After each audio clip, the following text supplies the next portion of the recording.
مجھے یہ بتائیے گا کہ آپ کو کیوں لگتا ہے کہ قرآن مجید جو ہے جس کے اوپر آپ ایمان رکھتے ہیں وہ اللہ تعالیٰ کی کتاب ہے؟ آپ کو کیوں لگتا ہے کہ یہ کوئی انسان نہیں لکھ سکتا؟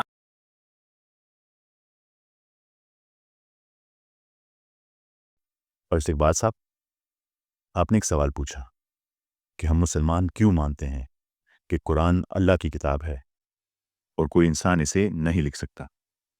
صدیوں سے اسکیپٹکس، کرٹکس، شکوک رکھنے والے یہ دعویٰ کرتے آئے ہیں کہ یہ کتاب یا تو بائبل کی نقل ہے، کسی جینیس کی ڈائری ہے، یا پھر مختلف لوگوں نے مل کر کمیٹی بنا کر لکھی ہے۔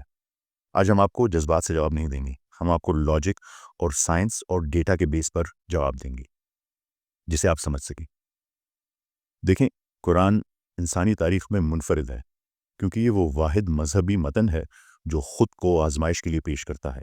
یہ آپ سے مانگنے کی بھیک نہیں مانگتا، یہ آپ کو چیلنج کرتا ہے کہ اسے غلط ثابت کر کے دکھائیں۔ چیلنج لیتا ہے۔ سورہ نساء کی آیت نمبر 82 ایک سائنٹیفک فالسیفیکیشن ٹیسٹ ہے۔ وہ آیت کیا کہتی ہے؟ کیا یہ لوگ قرآن پر تدبر نہیں کرتے، غور نہیں کرتے؟ اگر یہ اللہ کے سوا کسی اور کی طرف سے ہوتا تو یقیناً اس میں بہت سے تضادات ہوتے۔ سنیے آپ نے آیت، اس کتاب کا مصنف کہہ رہا ہے کہ اگر آپ کو لگتا ہے کہ میں انسان ہوں تو پھر تو میں غلطیاں کروں گا، ایک بھی ڈھونڈ کر دکھاؤ۔ آپ نے ثبوت مانگا تھا، آئیے ایک ٹیسٹ سے شروعات کرتے ہیں۔ قرآن کریم پر بات کرنے سے پہلے آئے ایک سائنٹیفک میتھڈ کو سمجھتے ہیں، ایک سائنسی طریقہ کار کو، جسے کہتے ہیں اسٹائلومیٹری۔ یہ آج کی دنیا میں ایک مستند، ایک آتھینٹک سائنٹیفک میتھڈ ہے اور ہر جگہ مانا جاتا ہے۔ یہی وہ سائنس ہے جس کے ذریعے مغرب کے ریسرچرز، محققین یہ ثابت کیا کہ شیکسپیئر جو ایک بہت مشہور آتھر تھا کہ مشہور ڈرامے واقعی اسی نے لکھے تھے یا کسی اور نے۔ یہ سائنس عدالتوں میں آتھرشپ یعنی تصنیف کا تعین کرنے اور نامعلوم آتھرز کا پتہ لگانے کے لیے بھی استعمال ہوتی ہے۔ اسٹائلومیٹری، اس کا اصول سادہ ہے۔ جیسے ہر انسان کا انگوٹھا یا ڈی این اے الگ ہوتا ہے، ویسے ہی ہر انسان کے لکھنے کا انداز، الفاظ کا چناؤ اور جملوں کی بناوٹ، جسے لنگوسٹک فنگر پرنٹ بھی کہتے ہیں، بالکل الگ منفرد ہوتی ہے۔ جب ہم نے اسی اسٹائلومیٹری کے الگوریتھمز کو، اس کے مختلف ٹیسٹ کو قرآن کریم پر گزارا تو نتائج نے سائنسدانوں کو حیران کر دیا۔ ہمیں 3 ایسی باتیں ملی جو انسانی لحاظ سے ناممکن ہے، اور یہ سائنسدانوں نے ریسرچ کی ہے، نان مسلم نے بھی۔ سب سے پہلا ہے دا میریکل آف کنسسٹنسی۔ اس کا کیا مطلب ہے؟ اگر آپ آج ایک کتاب لکھنا شروع کریں اور اسے 23 سال بعد ختم کریں تو کیا آپ کے لکھنے کا انداز ایک جیسا رہے گا؟ ناممکن۔ کیوں؟ کیونکہ جب انسان خوش ہوتا ہے تو اور طرح لکھتا ہے، غمگین ہوتا ہے تو اور طرح لکھتا ہے، جوانی میں جوش ہوتا ہے، بڑھاپے میں سنجیدگی ہوتی ہے۔ لیکن قرآن کریم 23 سال میں نازل ہوا، کبھی جنگ کے میدان میں، کبھی امن میں، کبھی تکلیف میں، کبھی فتح میں۔ لیکن حیرت کی بات یہ ہے کہ پہلی آیت سے لے کر آخری آیت تک اس کا سٹائل بالکل ایک جیسا ہے۔ کوئی انسانی جذبات کا اتار چڑھاؤ نہیں، کوئی تضاد نہیں۔ یہ ایسے لگتا ہے جیسے یہ پوری کتاب ایک ہی وقت میں لکھی گئی ہو، کسی ایسی ہستی کی طرف سے جس پر نہ وقت کا اور نہ حالات کا کوئی بھی اثر پڑتا ہے۔ دوسری چیز، ڈفرنس بٹوین حدیث اینڈ قرآن کریم۔ دنیا کا کوئی بھی مصنف اپنی ہی 2 کتابوں میں بالکل مختلف انداز نہیں اپنا سکتا اور نہ ہی مختلف انداز سے لکھ سکتا ہے۔ اگر نعوذ باللہ یہ کتاب نبی کریم صلی اللہ علیہ وآلہ وسلم نے لکھی ہوتی تو ان کی اپنی حدیث اور قرآن کریم کا انداز ملتا جلتا ہونا چاہیے تھا۔ لیکن جب ہیلیٹ بیسپنر جو ایک بہترین ریسرچر ہے نے ڈیٹا چیک کیا تو وہ حیران رہ گئے۔ حدیث کا انداز ایک پیار کرنے والا انسان، ایک دوست، ایک لیڈر جیسا تھا، لیکن قرآن کریم کا انداز ایک حاکم کا، ایک خالق کا، ایک بادشاہ کا، ایک مالک کا، ایک اتھارٹی کا ہے۔ اسٹائلومیٹری کا ڈیٹا ثابت کرتا ہے کہ قرآن کا مصنف اور حدیث کے بولنے والے یعنی نبی کریم صلی اللہ علیہ وآلہ وسلم 2 الگ الگ ہستیاں ہیں۔ یہ ایک انسان کا کلام ہو ہی نہیں سکتا، آپ کا اپنا سائنٹیفک ٹیسٹ کہہ رہا ہے۔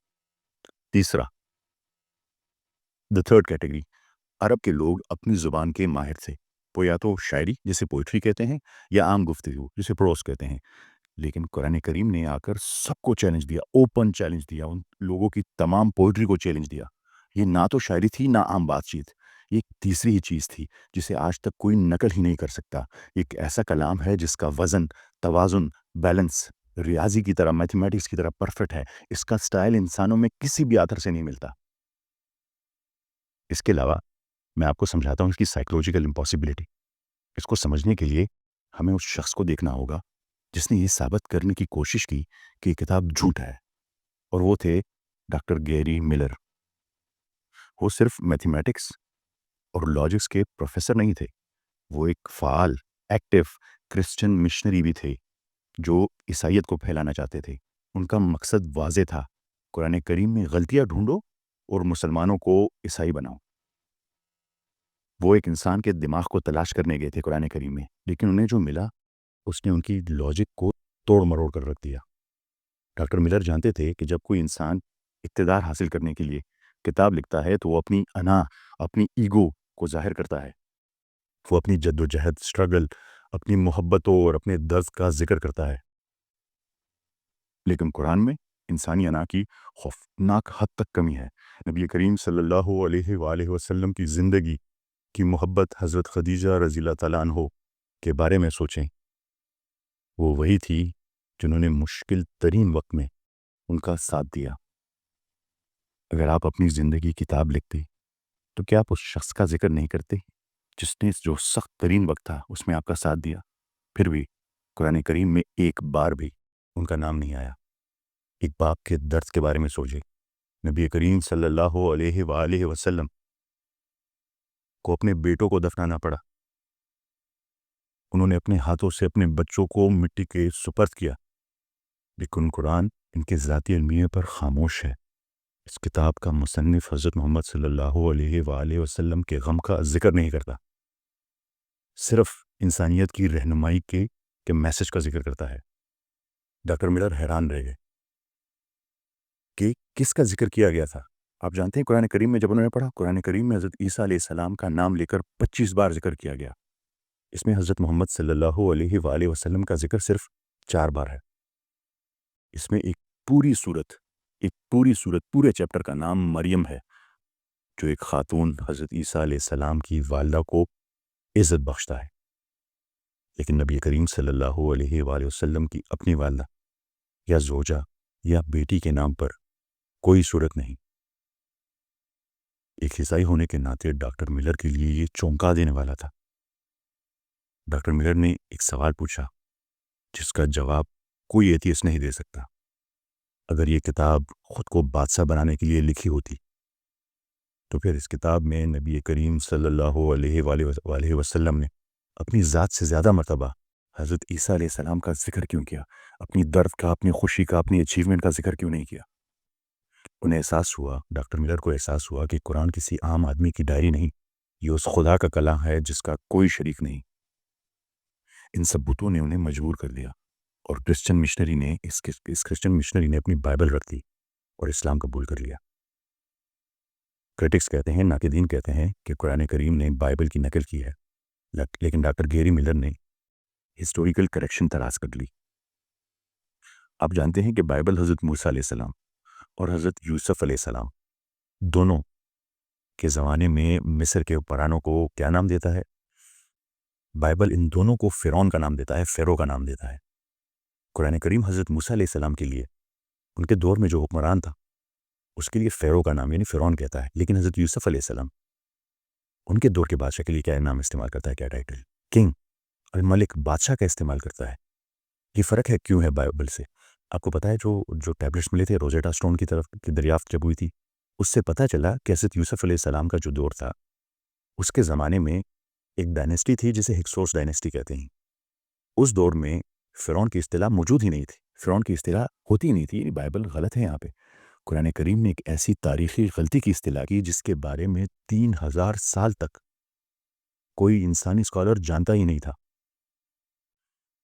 اور اس اقبال صاحب، موزے صرف آسمانوں میں نہیں ہوتے، زمین پر انسانوں کے درمیان بھی موزے ہوتے ہیں۔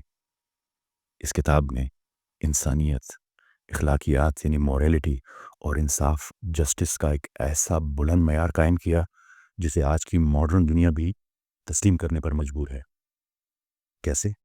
آج بھی دنیا کے بہترین تعلیمی ادارے ہارورڈ لا اسکول کی لائبریری کے داخلی راستے پر قرآن کریم کی سورہ نساء کی آیت نمبر 135 کو دنیا میں انصاف کی عظیم ترین مثالوں میں سے ایک قرار دے کر آویزہ کر دیا گیا ہے ہارورڈ لا اسکول کی دیوار پہ۔ کیوں؟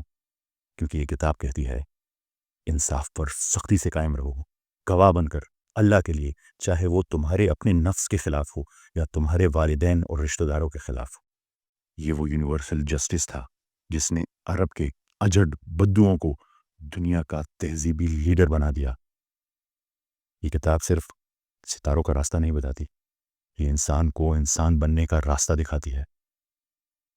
اقبال صاحب، اس کتاب میں سائنٹیفک، لٹریری، میتھمیٹکس کے اتنے میریکلز ہیں جسے آپ کاؤنٹ بھی نہیں کر سکتے، کاؤنٹلیس میریکلز ہیں۔ میں نے خود غور و فکر کے نام سے ایک سیریز شروع کی ہوئی ہے، اور سچ کہوں میں نے جو ابھی تک 48 قسطیں جو میں ریکارڈ کر چکا ہوں اس میں کاسمولوجی سے نہیں نکل پایا۔ کائنات کی تخلیق میں جو موضوع قرآن شریف نے بیان کیے ہیں میں اس سے باہر ہی نہیں نکل پا رہا۔ میں نے تو ابھی صرف آسمان کی سطح کو ذرا سا کھریدا ہے۔ سورہ انبیاء کی آیت نمبر 30 بگ بینگ کی بات کرتی ہے، سورہ انبیاء کی آیت نمبر 31 گریوٹی کی بات کرتی ہے، سورہ انبیاء کی آیت نمبر 32 ایک دوسرے کے بعد پروٹیکٹیو لیئرز، میگنیٹوسفیئر، ہیلیوسفیئر، ایٹموسفیئر کی بات کرتی ہے، اور آیت نمبر 33 سورہ انبیاء کی آربیٹل موشن کی بات کرتی ہے، اور ساتھ میں آپ کو پیلنڈرم بھی دکھاتی ہے۔ سورہ ملک سولر سسٹم کیسے بنا اس کو بیان کرتا ہے، سورہ یاسین سولر موشن کو ایکسپلین کرتا ہے، سورہ رحمان ملٹیپل سٹار سسٹم کو بیان کرتا ہے، سورہ طارق پلسر سٹارز کو بیان کرتا ہے۔ ان کی ایک ایک آیت میں اتنے راز پڑے ہوئے ہیں، اور اگر آپ کو لگتا ہے کہ کائنات کی شروعات درست تھی تو دیکھیں کہ یہ کائنات کے اینڈ کو، اختتام کو کیسے بیان کرتا ہے، آپ حیران رہ جائیں گے۔ قرآن کی آخری صورتیں پڑھیں، یہ ستاروں کی موت، فزکس کے خاتمے اور کائنات کے حتمی امپلوژن کو انتہائی خوفناک طریقے سے بیان کرتا ہے، پریسیجن کے ساتھ بیان کرتا ہے، اتنی پریسیجن کے ساتھ کہ سائنس ابھی وہاں پہنچی بھی نہیں، وہ تو ابھی اس کے ماڈل بنانا شروع کیا ہے۔ ایسے اقبال صاحب، میں تو ابھی زمین پہ اترا ہی نہیں اپنی غور و فکر سیریز میں نے تو ابھی ہماری اپنی بایولوجی میں، ایمبریولوجی میں، جیولوجی میں، فزکس میں، میتھمیٹکس میں، لٹریچر میں موجود قرآن کریم کے جو میریکلز ہیں اسے چھوا تک نہیں ہے۔ قرآن کریم کے جو ایویڈنسز ہیں وہ بے پناہ ہیں، پر ایسے اقبال صاحب آپ کے پاس فری ول ہے، آپ چاہیں تو اسے نظر انداز کر دیں، آپ چاہیں تو سورج کی طرف آنکھیں بند کر سکتے ہیں، لیکن یہ دعویٰ بالکل نہیں کر سکتے کہ سورج موجود نہیں۔ قرآن کریم کہتا ہے کہ حق آ گیا اور باطل مٹ گیا، بے شک باطل مٹ جانے والا ہے۔ اللہ از دا گریٹسٹ۔ آپ سب کی سماعتوں کو بہت شکریہ۔ اس ویڈیو کو اتنا شیئر کریں کہ صرف ایسی بات نہیں بلکہ ہر اس مسلمان جس کے دل میں شک ہے اس تک یہ پہنچ سکے۔ اللہ حافظ۔